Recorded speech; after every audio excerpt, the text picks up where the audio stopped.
একটা এমন জাতির কথা কল্পনা করুন যারা মরুভূমির মাঝে দাঁড়িয়ে আকাশ ছোঁয়ার মতো দালান তৈরি করেছিল, যারা নিজেদের শক্তিকে পৃথিবীর শেষ সত্য বলে বিশ্বাস করত, যারা ভাবত তাদের মতো শক্তিশালী আর কেউ নেই, এমনকি মৃত্যু পর্যন্ত তাদের কিছু করতে পারবে না।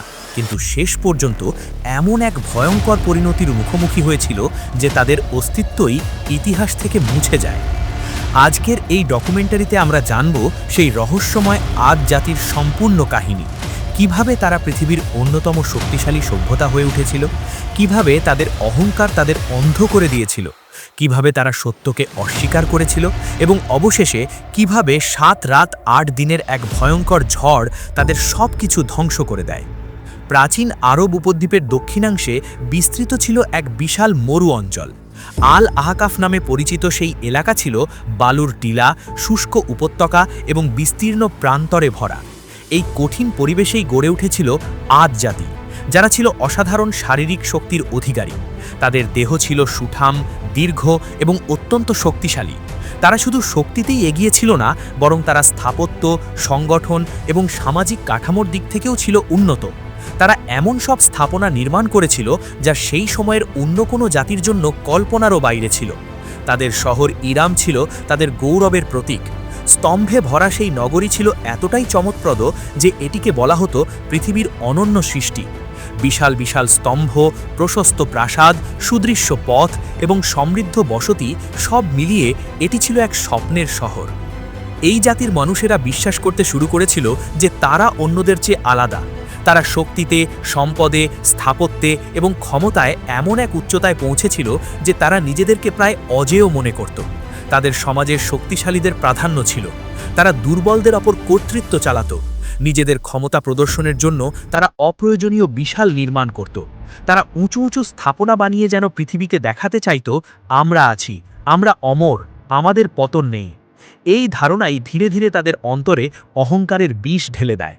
যখন কোনো জাতি নিজের শক্তিকে নিজের অর্জন বলে মনে করে এবং স্রষ্টাকে ভুলে যায়, তখন সেই শক্তিই তার পতনের কারণ হয়ে দাঁড়ায়।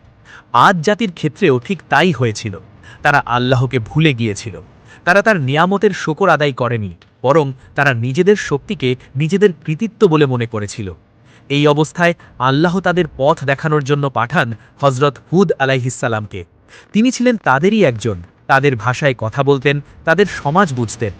তিনি তাদের কাছে এসে বললেন, তোমরা এক আল্লাহর ইবাদত করো, অহংকার ত্যাগ করো, অন্যায় থেকে ফিরে আসো। তোমাদের এই শক্তি, এই সম্পদ, এই প্রাচুর্য সবই আল্লাহর দান। যদি তোমরা কৃতজ্ঞ হও তবে আল্লাহ তোমাদের আরও বৃদ্ধি দেবেন। হুদ আলাইহিসসালামের এই আহ্বান ছিল যুক্তিসঙ্গত, আন্তরিক এবং সতর্কতামূলক। তিনি তাদের ভবিষ্যৎ সম্পর্কে সতর্ক করেছিলেন। তিনি বলেছিলেন, যদি তোমরা ফিরে না আসো তাহলে তোমাদের ওপর এমন শাস্তি আসবে যা তোমরা কল্পনাও করতে পারবে না। কিন্তু আদ জাতির প্রতিক্রিয়া ছিল সম্পূর্ণ বিপরীত। তারা তাকে উপহাস করল। তারা বলল, আমরা কি তোমার মতো একজন মানুষের কথা শুনব? তুমি কি আমাদেরকে ভয় দেখাচ্ছ? আমাদের চেয়ে শক্তিশালী আর কে আছে? এই একটি বাক্য তাদের মানসিকতার গভীরতা প্রকাশ করে। তারা নিজেদের শক্তিকে এতটাই বড় করে দেখেছিল যে তারা আল্লাহর শক্তিকে অস্বীকার করতে শুরু করেছিল। তাদের মধ্যে শুধু অহংকারই ছিল না, ছিল অন্যায়, জুলুম এবং নৈতিক অবক্ষয়। তারা দুর্বলদের অধিকার কেড়ে নিত, নিজেদের ক্ষমতা দিয়ে মানুষকে দমন করত। তারা তাদের নির্মাণ শৈলীকে ব্যবহার করত নিজেদের শ্রেষ্ঠত্ব প্রমাণ করার জন্য। তারা উঁচু উঁচু প্রাসাদ বানাত শুধু দেখানোর জন্য, যেন মানুষ বুঝতে পারে তাদের শক্তি কত বড়। এই সব কিছু মিলিয়ে তারা এমন এক সমাজে পরিণত হয়েছিল যেখানে সত্যের কোনো মূল্য ছিল না, যেখানে ক্ষমতাই ছিল সব কিছু। এই অবস্থায় হুদ আলাইহিসসালাম তাদেরকে বারবার সতর্ক করতে থাকলেন। তিনি তাদের স্মরণ করিয়ে দিলেন পূর্ববর্তী জাতিদের কথা। তিনি বললেন, পৃথিবীতে কেউ চিরস্থায়ী নয়। তোমাদের শক্তি তোমাদের রক্ষা করতে পারবে না যদি তোমরা আল্লাহকে অস্বীকার করো। তিনি তাদের তওবার আহ্বান জানালেন, কিন্তু তারা তার কথাকে গুরুত্ব দিল না, বরং তারা আরও জেদি হয়ে উঠল। তারা বলল, যদি তুমি সত্যবাদী হও তাহলে সেই শাস্তি নিয়ে আসো যা তুমি আমাদেরকে ভয় দেখাচ্ছ। এরপর শুরু হলো তাদের ওপর আল্লাহর প্রথম সতর্কবার্তা। দীর্ঘ সময় ধরে তাদের এলাকায় বৃষ্টি বন্ধ হয়ে গেল। মরুভূমির এই অঞ্চলে পানি ছিল জীবনের মূল উৎস। যখন বৃষ্টি বন্ধ হয়ে গেল তখন তাদের জীবনে সংকট নেমে এলো। ফসল নষ্ট হয়ে গেল, পশুপাল দুর্বল হয়ে পড়ল। কিন্তু তবুও তারা শিক্ষা নেয়নি, বরং তারা নিজেদের শক্তির ওপর ভরসা করে থাকল। তারা ভাবল এই সংকটও কেটে যাবে, আমরা টিকে থাকব। হুদ আলাইহিসসালাম আবারও তাদের সতর্ক করলেন।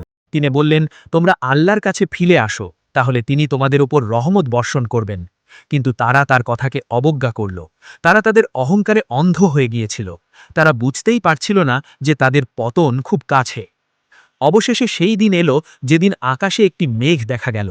দীর্ঘ খরার পর সেই মেঘ দেখে তারা আনন্দিত হয়ে উঠল।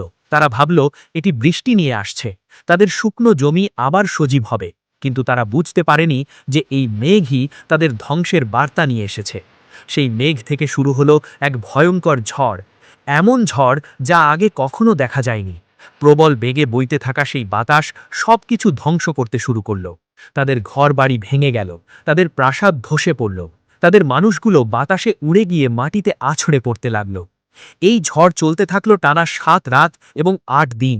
কল্পনা করুন, এমন এক পরিস্থিতি যেখানে কোনো আশ্রয় নেই, কোনো নিরাপত্তা নেই, চারদিকে শুধু ধ্বংস, শুধু ভয়, শুধু মৃত্যু। তাদের সেই শক্তিশালী দেহগুলো মাটিতে পড়ে থাকলো যেন খালি খেজুর গাছের কাণ্ডের মতো। তাদের সেই গর্ব, সেই শক্তি, সেই ক্ষমতা কিছুই তাদের রক্ষা করতে পারল না। এই ভয়ঙ্কর ধ্বংসের পর আদ জাতির কোনো অস্তিত্ব আর অবশিষ্ট রইল না। শুধু বেঁচে ছিলেন হুদ আলাইহিসসালাম এবং তার অনুসারীরা, যারা আল্লাহর প্রতি বিশ্বাস রেখেছিল।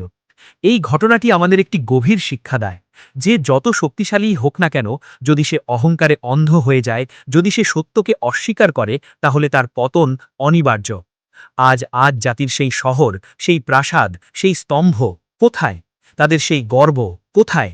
সব কিছুই ইতিহাসের পাতায় হারিয়ে গেছে। তাদের গল্প এখন শুধু একটি সতর্কবার্তা, একটি শিক্ষা, যে মানুষ যতই উন্নত হোক, যতই শক্তিশালী হোক, যদি সে আল্লাহকে ভুলে যায়, যদি সে অন্যায় করে, তাহলে তার পতন অনিবার্য। এই কাহিনী শুধু অতীতের নয়, এটি বর্তমানের জন্য প্রযোজ্য। আজও মানুষ শক্তি, সম্পদ এবং ক্ষমতা নিয়ে অহংকার করে। আজও মানুষ ভাবে সে অজেয়, কিন্তু ইতিহাস আমাদের বারবার মনে করিয়ে দেয় যে অহংকারের শেষ পরিণতি ধ্বংস, আর যারা সত্যকে গ্রহণ করে তারাই টিকে থাকে। আদ জাতির ধ্বংসের কাহিনী তাই শুধু একটি গল্প নয়, এটি মানবজাতির জন্য এক চিরন্তন শিক্ষা।